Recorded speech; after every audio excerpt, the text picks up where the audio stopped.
Večinoma smo že popolni, pričakujemo še, da se nam jutri čez dan pridruži Jan Dosk.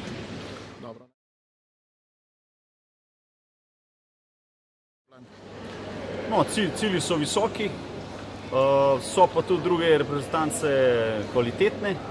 Je pa res, da je ta reprezentanca 2 leti nazaj se iz divizije 1B uvrstila v divizijo 1A. Gre za eno bolj obetavnih reprezentanc. Nekako pri nas je tako, da na 2 leti približno imamo nekoliko močnejšo reprezentanco v primerjavi potem z letom kasneje, ker nimamo take velike številke hokejistov, da bi lahko skozi vsa leta konstantni.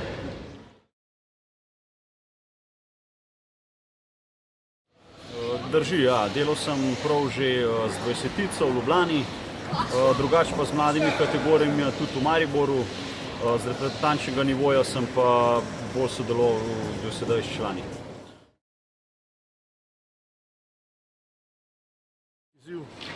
Velik izziv, to je nova vloga, glaven trener in seveda delaš drugačne stvari, se drugače pripravljaš.